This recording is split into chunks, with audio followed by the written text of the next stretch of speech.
ఓం శాంతి 14/2/2026 విశేషంగా శివ జయంతి నిమిత్తము. మధురమైన పిల్లలు, మీరు సర్వోత్తమమైన సౌభాగ్యశాలి బ్రాహ్మణ కులభూషణులు. మీకు స్వయంగా భగవంతుడు అభినందనలు తెలియజేస్తున్నారు.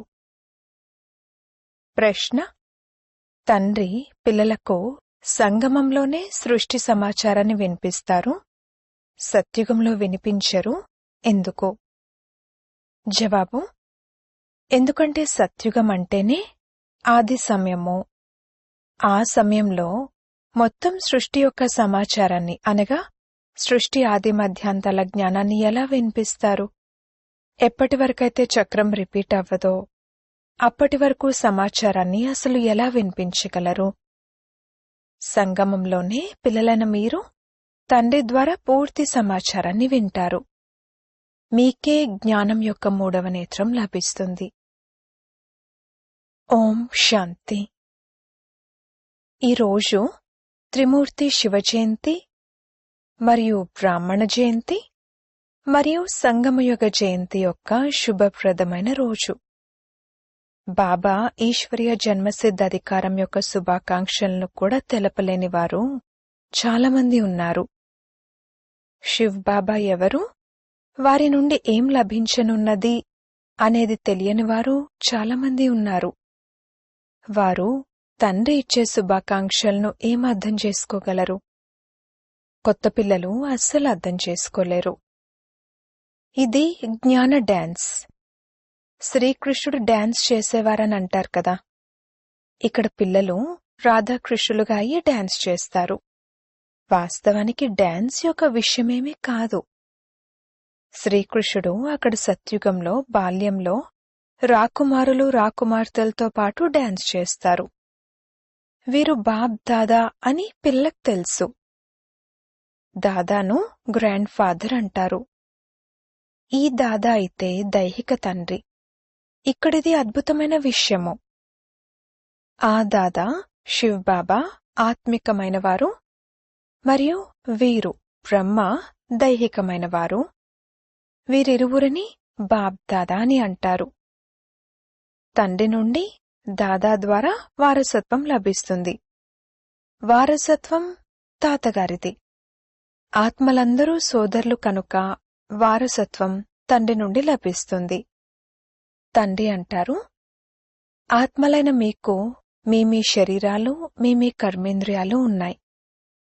నన్ను నిరాకారుడని అంటారు. తప్పకుండా నాకు శరీరం కావాలి. అప్పుడే పిల్లలకు రాజయోగాన్ని నేర్పించగలను. అనగా మనుషుల నుండి దేవతలుగా, పతితుల నుండి పావనంగా అయ్యే మార్గాన్ని తెలపగలను మరియు మురికి పట్టిన వస్త్రాలను శుభ్రపరచగలను. తప్పకుండా వారు పెద్ద చాకలి అయి ఉంటారు. పూర్తి విశ్వంలోని ఆత్మలను మరియు శరీరాలను శుభ్రపరుస్తారు. జ్ఞానం మరియు యోగంతో ఆత్మలైన మిమ్మల్ని శుభ్రం చేయడం జరుగుతుంది. ఈరోజు పిల్లలైన మీరు వచ్చారు. మేము శివ్ బాబాకు అభినందనలు తెలిపేందుకు వచ్చామని మీకు తెలుసు.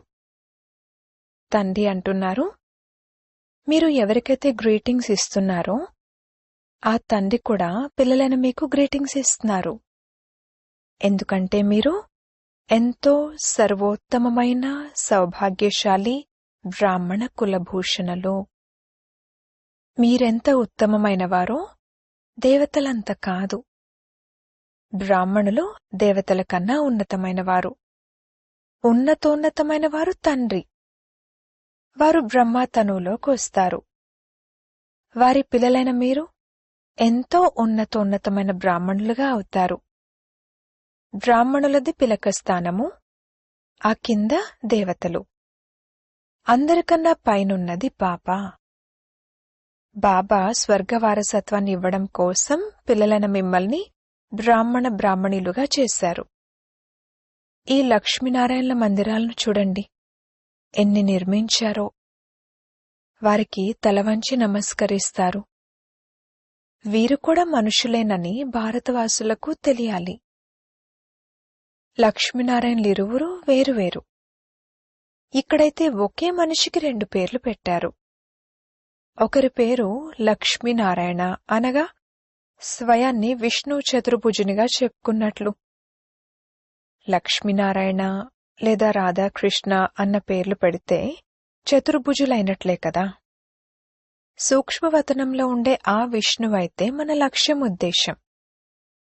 మీరు ఈ విష్ణుపురికి యజమానులుగా అవుతారు. ఈ లక్ష్మీనారాయణులు విష్ణుపురికి యజమానులు. విష్ణువుకు 4 భుజాలుంటాయి, 2 లక్ష్మివి, 2 నారాయణుడివి. మేము విష్ణుపురికి యజమానులుగా అవుతున్నామని మీరంటారు. అచ్చా, తండ్రి మహిమను తెలిపే పాట వినిపించండి. కితనా మీఠా కితనా ప్యారా శివ భోళా భగవాన్. ఎంత మధురమైన వారు, ఎంత ప్రియమైన వారు శివ భోళా భగవానుడు అని పాట వేశారు. మొత్తం ప్రపంచంలో ప్రారంభం నుండి మొదలుకుని ఇప్పటి వరకు ఒక్కరికి తప్పింకెవ్వరికీ ఇంతటి మహిమ లేదు. నంబర్వారుగా అయితే ఉండనే ఉన్నారు. అందరికన్నా ఎక్కువగా సర్వోత్తమ మహిమ ఉన్నతోన్నతమైన పరంపిత పరమాత్మది. మీరందరూ వారి పిల్లలు. మేము ఈశ్వరీయ సంతానమని అంటారు. ఈశ్వరుడైతే స్వర్గ రచయిత. మరి మీరు నరకంలో ఎందుకున్నారు? ఈశ్వరుడు ఇక్కడ జన్మ తీసుకుంటారు. మేం క్రైస్తుకు చెందినవారమని క్రిస్టియన్లంటారు. మేము పరంపిత పరమాత్మైన శివుని యొక్క డైరెక్ట్ పిల్లలము అన్న విషయాన్నే భారతవాసులు మర్చిపోయారు. పిల్లలను తమవారిగా చేసుకుని రాజ్యభాగ్యాన్ని ఇవ్వడానికి తండ్రిక్కడికొస్తారు. ఈరోజు బాబా మంచి రీతిలో అర్థం చేయిస్తున్నారు. ఎందుకంటే కొత్తవారు కూడా చాలామంది ఉన్నారు. వారికి అర్థం చేసుకోవడం కష్టము. కాని వారు స్వర్గవాసులుగా అయితే అవుతారు. స్వర్గంలో సూర్యవంశీ రాజారాణులు కూడా ఉన్నారు, దాసదాసీలు కూడా ఉన్నారు, ప్రజలు కూడా ఉంటారు. వారిలో కొందరు పేదవారిగా, కొందరు షావుకారులుగా ఉంటారు. వారికి కూడా దాసదాసీలుంటారు. మొత్తం రాజధాని అంతా ఇక్కడ స్థాపన అవుతుంది. ఇది ఇతరులెవరికీ తెలీదు. అందరి ఆత్మలు తమో ప్రధానంగా ఉన్నాయి. జ్ఞానం యొక్క 3వ నేత్రం ఎవ్వరికీ లేదు. పాట వేశారు. ఇప్పుడు తండ్రి మహిమను పాటలో విన్నారు. వారు అందరికీ తండ్రి. భగవంతుణ్ణి తండ్రి అంటారు. వారు అనంతమైన సుఖాన్నిచ్చే తండ్రి. ఇదే భారత్లో అనంతమైన సుఖముండేది. లక్ష్మీనారాయణల రాజ్యం ఉండేది. ఈ లక్ష్మీనారాయణలు బాల్యంలో రాధాకృష్ణులు, స్వయంవరం తర్వాత లక్ష్మీనారాయణలు అన్న పేరు వస్తుంది. ఈ భారత్లో 5000 సంవత్సరాల క్రితం దేవతల రాజ్యం ఉండేది. లక్ష్మీనారాయణల రాజ్యం తప్ప ఇంకెవరి రాజ్యమూ ఉండేది కాదు, ఇంకే ఖండమూ ఉండేది కాదు. లక్ష్మీనారాయణలు ముందు జన్మలో ఎటువంటి కర్మలు చేశారనేది ఇప్పుడు భారతవాసులకు కూడా తప్పకుండా తెలియాలి. బిర్లా ఎటువంటి కర్మలు చేయడం వలన ఇంతటి ధనవంతునిగా అయ్యారు అని అంటారు కదా. తప్పకుండా మునుపటి జన్మలో దానపుణ్యాలు చేసుంటారు అని అంటారు. కొందరి వద్ద చాలా ధనం ఉంటుంది, కొందరికి తినడానికి కూడా లభించదు. ఎందుకంటే కర్మలు అటువంటివి చేశారు. కర్మలనైతే నమ్ముతారు. కర్మ అకర్మ వికర్మల గతిని గీతా భగవానుడు వినిపించారు. వారి మహిమను విన్నారు. శివ భగవానుడు ఒక్కరే. మనుషులను భగవంతుడని అనరు. ఇప్పుడు తండ్రెక్కడికి వచ్చారు?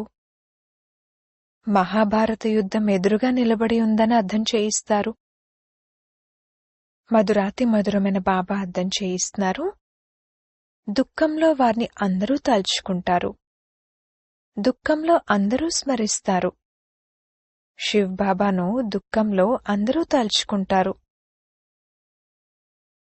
సుఖంలో ఎవరూ తలుచుకోరు. స్వర్గంలోనైతే దుఃఖం ఉండేది కాదు. అక్కడ తండ్రి నుండి పొందిన వారసత్వం ఉండేది.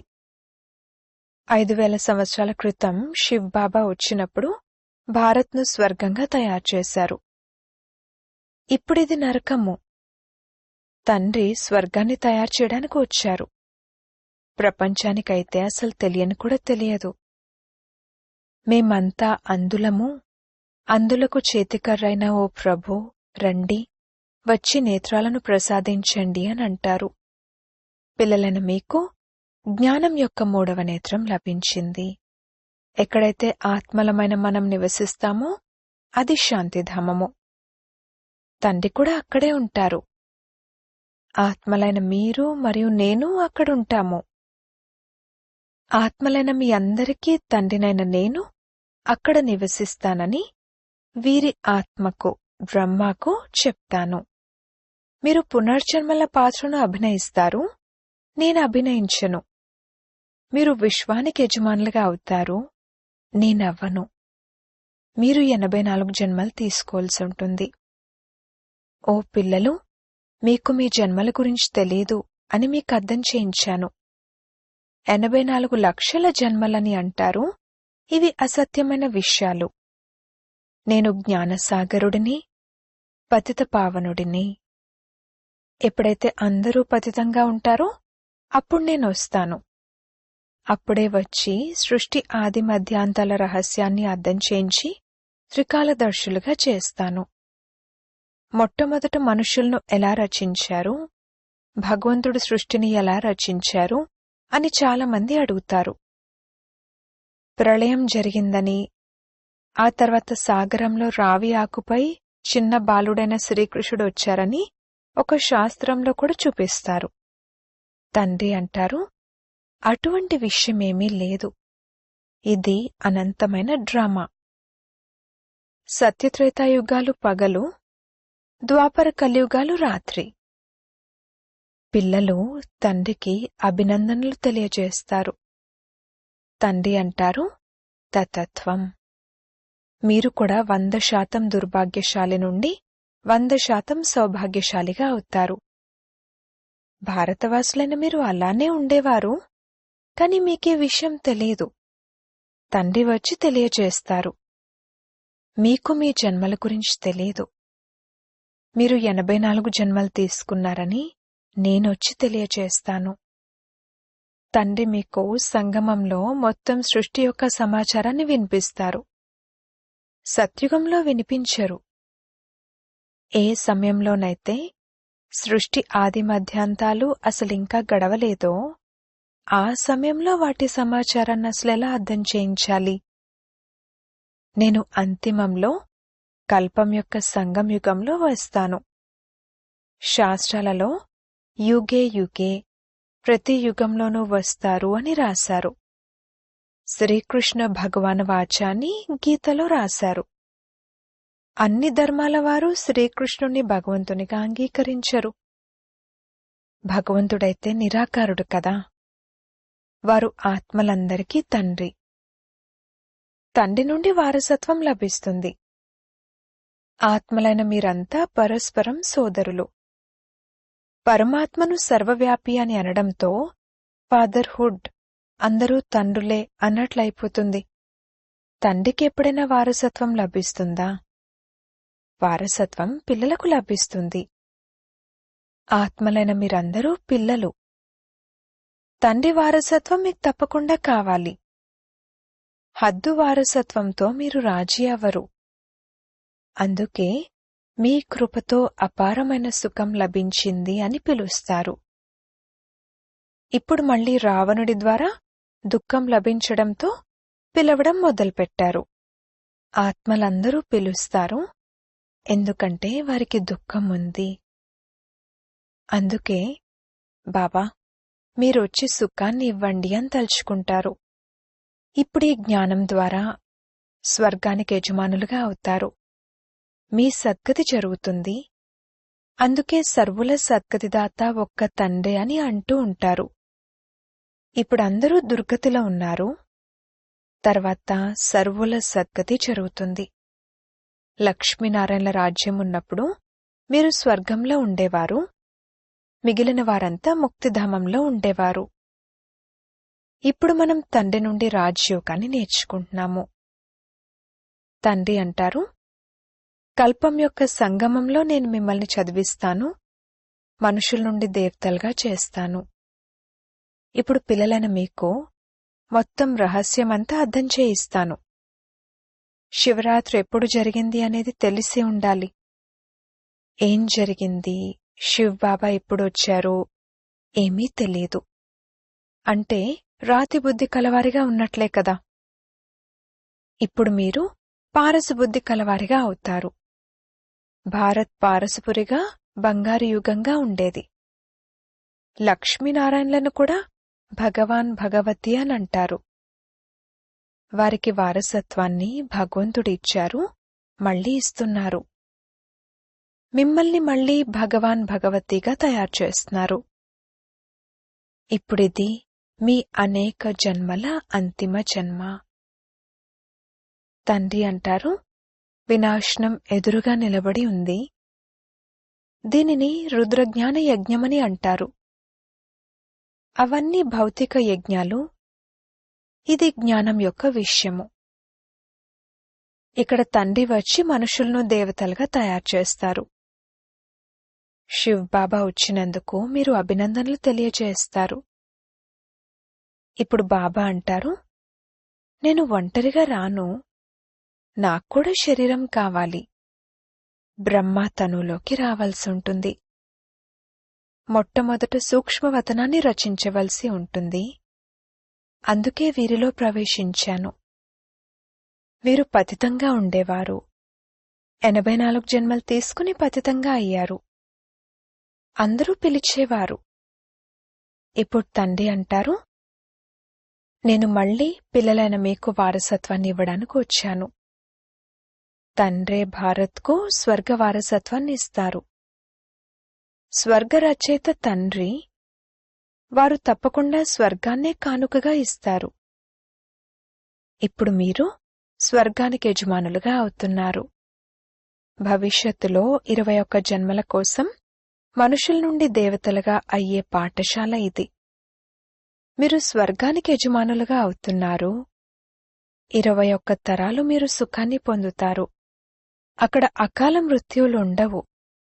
అక్కడ శరీర ఆయుష్ పూర్తయినప్పుడు సాక్షాత్కారం జరుగుతుంది. ఒక శరీరాన్ని వదిలి మరొకటి తీసుకుంటారు. సర్పం యొక్క ఉదాహరణ కూడా ఉంది కదా. పిల్లలైన మీరు తండ్రికి అభినందనలు తెలియజేస్తారు. తండ్రి మళ్లీ మీకు అభినందనలు తెలియజేస్తారు. మీరిప్పుడు దుర్భాగ్యశాలి నుండి సౌభాగ్యశాలిగా అవుతున్నారు. పతిత మనుషుల నుండి పావనమైన దేవతలుగా అవుతారు. చక్రమైతే తిరుగుతుంది. ఈ విషయాన్ని పిల్లలైన మీరు అర్థం చేయించాలి. తర్వాతిది కనుమరుగైపోతుంది. సత్యుగంలో జ్ఞానం యొక్క అవసరం ఉండదు. ఇప్పుడు మీరు దుర్గతిలో ఉన్నారు, అందుకే ఈ జ్ఞానం ద్వారా సద్గతి లభిస్తుంది. తండ్రే వచ్చి స్వర్గస్థాపన చేస్తారు. సర్వుల సద్గురు ఒక్కరే. ఇకపోతే భక్తి మార్గం యొక్క కర్మకాండల ద్వారా ఎవరి సద్గతి జరగదు. అందరూ మెట్లు కిందకు దిగాల్సిందే. భారత్ సతో ప్రధానంగా ఉండేది. తర్వాత 84 జన్మలు తీసుకోవాల్సి వచ్చింది. ఇప్పుడు మళ్లీ మీరు పైకెక్కాలి. తమ ఇల్లు అయిన ముక్తిధామానికి వెళ్ళాలి. ఇప్పుడు నాటకం పూర్తవుతుంది. ఈ పాత ప్రపంచం సమాప్తమైపోతుంది. భారత్ను అవినాశీ ఖండం అంటారు. తండ్రి జన్మస్థలం ఎప్పటికీ వినాశనం అవ్వదు. మీరు శాంతిధామానికి వెళ్లి మళ్లీ వస్తారు, వచ్చి రాజ్యం చేస్తారు. పావనమైనవారు మరియు పతితమైనవారు భారత్లోనే ఉంటారు. 84 జన్మలు తీసుకుంటూ పతితంగా అయ్యారు. యోగుల నుండి భోగులుగా అయ్యారు. ఇది రౌరవ నరకం. ఇది మహాన్ దుఃఖం యొక్క సమయం. ఇప్పుడైతే చాలా దుఃఖం రానున్నది. ఇది అనవసరమైన రక్తసిక్తమైన ఆట. కూర్చుని ఉండగానే బాంబులు పడతాయి. మీరేం పాపం చేశారు? ఊరికి అందరి వినాశనం జరుగుతుంది. వినాశనం యొక్క సాక్షాత్కారమైతే పిల్లలకు జరిగింది. ఇప్పుడు మీరు సృష్టి చక్రం యొక్క జ్ఞానాన్ని తెలుసుకున్నారు. మీ వద్ద జ్ఞాన ఖడ్గం ఉంది. మీరు బ్రహ్మ ముఖ వంశావళి బ్రాహ్మణులు. ప్రజాపిత కూడా తండ్రే. కల్పకృతం కూడా వీరు ముఖ వంశావళికి జన్మనిచ్చారు.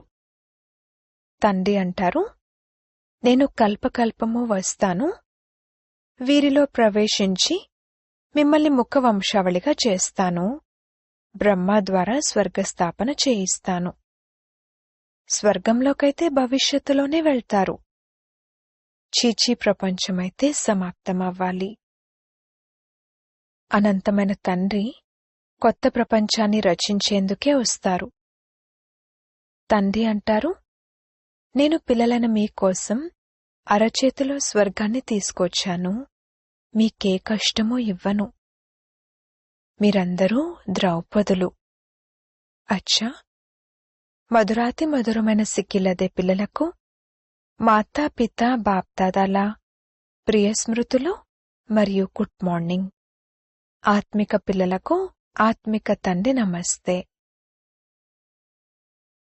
ధారణ కొరకు ముఖ్య సారము: దేవతల కన్నా ఉన్నతమైనది సర్వోత్తమమైన బ్రాహ్మణులైన మనము ఈ ఆత్మిక నశాల్లో ఉండాలి. జ్ఞానం మరియు యోగంతో ఆత్మను స్వచ్ఛంగా తయారు చేసుకోవాలి. రెండవ పాయింట్: అందరికీ శివ్బాబా అవతరణ యొక్క అభినందనలు తెలియచేయాలి. తండ్రి పరిచయాన్నిచ్చి పతితుల నుండి పావనులుగా తయారు చేయాలి. శత్రువైన రావణుడి నుండి విముక్తులుగా చేయాలి. వరదానము: విస్తారంలో ఉన్న రంగురంగుల విషయాల నుండి పక్కకు తప్పుకొని కష్టాన్ని సహజం చేసే సహజ యోగి భవ.